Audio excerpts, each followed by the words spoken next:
Everyone, this is me doctor Sadaf Amreen और आज आपसे हम बात करेंगे नेक्रोसिस के बारे में। नेक्रोसिस से आप क्या समझते हैं? That of the cell and tissue from lethal cell injury occur either according to an internal programme या फिर as a result of external force the dead tissue manifest itself as necrosis. Okay, सबसे पहले इसकी हम definition देखते हैं। Necrosis क्या होता है? It is defined as a focal death. ये एक फोकल डेथ होती है टिश्यू की। साथ ही साथ क्या होता है, वहाँ पे डिग्रेडेशन होता है टिश्यू का। किससे होता है?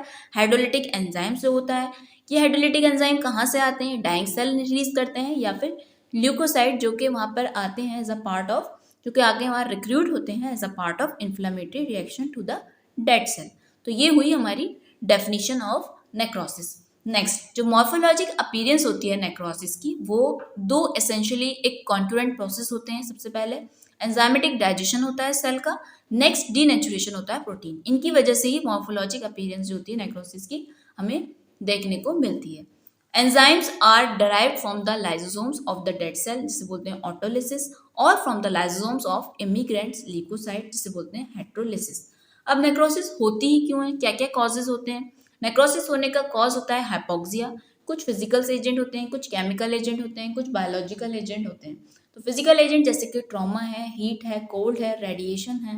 केमिकल एजेंट जैसे एसिड है, टॉक्सिक है, केमिकल पॉइजन्स, ड्रग्स हैं। बायोलॉजिकल एजेंट जैसे micro organism, macro organism and toxins हैं, एक्टिवेटेड ल्यूकोसाइट्स हैं, मीडिएटर्स ऑफ इन्फ्लामेशन है, इम्यूनोलॉजिकल एजेंट हैं। So these are the causes of inflammation. अब जब नेक्रोसिस होती है तो उसके अंदर हमें कुछ चेंजेस देखने को मिलते हैं।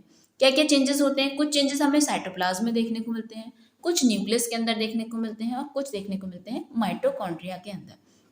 तो सबसे पहले देखते हैं क्या चेंजेस हमें जो देखने को मिलते हैं साइटोप्लाज्म के अंदर। साइटोप्लाज्म हमारा कैसा हो जाता है? ज्यादा इस्नोफिलिक और होमोजेनस हो जाता है।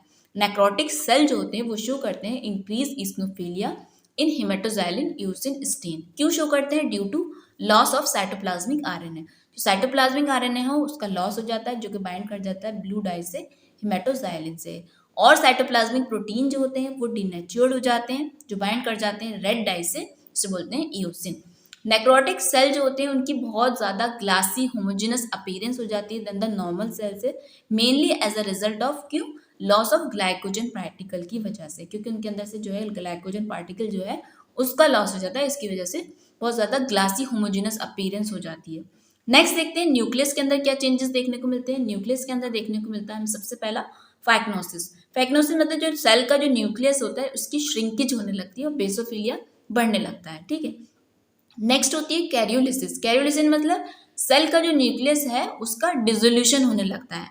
Dissolution of the cell nucleus and fading of the basophilia of chromatin due to DNA activity. Number 3 karyorrhexis होती है। कैरियोहेक्सिस मतलब जो फाइक्नोटिक न्यूक्लियस है उसका फ्रेगमेंटेशन हो जाता है, वो बिल्कुल टूट जाता है। तो फाइक्नोसिस हुआ, कैरियोलिसिस हुआ, karyorrhexis, these are the changes that we see in the nucleus. Next कुछ चेंजेस होते हैं जो एंडोप्लाज्मिक रेटिकुलम एंड माइटोकॉन्ड्रिया में देखने को मिलते हैं। एंडोप्लाज्मिक रेटिकुलम हमारा डिसऑर्गेनाइज्ड हो जाता है, उसकी जो मेम्ब्रेन होती है वो रप्चर हो जाती है, जो राइबोसोम्स होते हैं उस पर वो शेड ऑफ हो जाते हैं।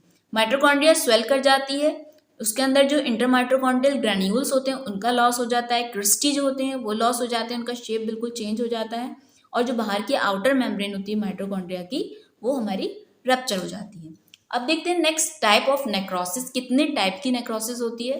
तो नेक्रोसिस होती है 5 टाइप की। कोगुलेटिव नेक्रोसिस होती है, लिक्विफेक्टिव नेक्रोसिस, लिक्विफेक्शन भी बोलते हैं, और कैसियस नेक्रोसिस जिसे क्यूमेटस नेक्रोसिस भी बोलते हैं, fat necrosis and fibrinoid necrosis. सबसे पहले देखते हैं कोगुलेटिव नेक्रोसिस। तो सारी जितनी भी टाइप की नेक्रोसिस होती हैं उसमें सबसे ज्यादा जो कॉमन है वो है कोगुलेटिव नेक्रोसिस। किस वजह से होती है? Sudden cessation of the blood flow, यानी इस्चीमिया। एकदम से जब सडनली ब्लड फ्लो का सीजेशन हो जाता है तो उसकी वजह से कोगुलेटिव नेक्रोसिस होती है। लेस कॉमनली इसके अलावा कुछ और कॉज भी है लेकिन वो ज्यादा कॉमन नहीं है, बैक्टीरियल और केमिकल एजेंट। ज्यादातर जो कॉमनली अफेक्टेड ऑर्गन होते हैं वो कौन से होते हैं? Heart, kidney and spleen, HKS। ठीक है, ये आपने याद रखना, इंपॉर्टेंट है। कोई भी आपसे सवाल पूछा जा सकता है, एंट्रेंस के अंदर पूछा जाता है कोगुलेटिव नेक्रोसिस कहाँ देखने को मिलती है? Heart, kidney, spleen. या फिर इस तरीके से भी पूछ सकते हैं कि हार्ट में कौन सी नेक्रोसिस होती है, तो आपने याद होना चाहिए कोगुलेटिव नेक्रोसिस। अब देखते हैं, हम जब हम ग्रॉसली देखते हैं कोगुलेटिव नेक्रोसिस को, तो जो फोकाई होते हैं कोगुलेटिव नेक्रोसिस के शुरुआती स्टेज में पेल होते हैं, फर्म होते हैं, हल्के से स्वेलन होते हैं। जैसे जैसे डिजीज बढ़ता जाता है, प्रोसेस आगे प्रोग्रेशन होता है, तो ये येलोइश हो जाते हैं, सॉफ्टर हो जाते हैं और श्रंकन हो जाते हैं। माइक्रोस्कोपिकली जब देखते हैं कॉग्निटिव नेक्रोसिस को, तो जो हॉलमार्क होता है कॉग्निटिव नेक्रोसिस का क्या होता है, इसके अंदर कन्वर्जन हो जाता है नॉर्मल टिश्यू का इनटू टॉम स्टोन।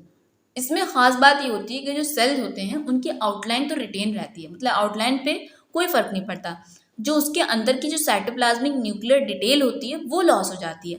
अब जब सेल की आउटलाइन मेंटेन रहेगी तो इससे एक फायदा ये होगा कि सेल कौन सा है, किस टाइप का है, वो हम तो रिकॉग्नाइज कर लेंगे, लेकिन जो सेलुलर डिटेल थी, साइटोप्लाज्मिक न्यूक्लियर डिटेल थी, वो लॉस हो जाती है। जो नेक्रोस सेल होते हैं वो स्वेलन हो जाते हैं and appear as more snowflake than the normal along with the nuclear changes described as above. जिसमें मैंने बताया phagocytosis, karyolysis, karyohexis. Okay. The pattern of microscopic changes result from the two process, that is denaturation of protein and enzymatic digestion of the cell. Next आती है हमारी liquefaction necrosis, जिसे बोलते हैं liquid-collicutive necrosis. इसमें क्या होता है, ये जो टर्म है वो रिफर किया गया है macroscopically soft and mushy transformation of an area of dead tissue. क्योंकि जो हमारा डेड टिश्यू होता है वो कैसा हो जाता है, सॉफ्ट हो जाता है, मर्शी ट्रांसफॉर्मेशन हो जाता है। क्यों? क्योंकि एंजाइमेटिक डिसोल्यूशन होता है या फिर अल्कली बर्न की वजह से। अब ये होता क्यों है, ये होता है ड्यू टू इस्चेमिक इंजरी की वजह से, बैक्टीरियल और फंगल इन्फेक्शन की वजह से। ओके, यहाँ जो डिग्रेडेशन होता है टिश्यू का किसकी वजह से होता है, powerful action of the hydrolytic enzyme की वजह से। कॉमनली जो लिक्विफेक्शन नेक्रोसिस होती है, जिसे कॉलिक्यूटिव भी बोलते हैं, कहाँ देखने को मिलती है, इन्फाक्ट ब्रेन के अंदर और एप्सिस कैविटी के अंदर। ये इंपॉर्टेंट है, आपने याद रखना है कि कहाँ देखने को मिलती है, इन्फाक्ट ब्रेन एंड एप्सिस कैविटी। अब जब इसको ग्रॉसली देखते हैं, जो अफेक्टेड एरियाज होते हैं वो सॉफ्ट होते हैं विद लिक्विफाइड सेंटर होता है कंटेनिंग नेक्रोटिक डेब्रिस। बाद में वहाँ पे एक सिस्ट बन जाती है।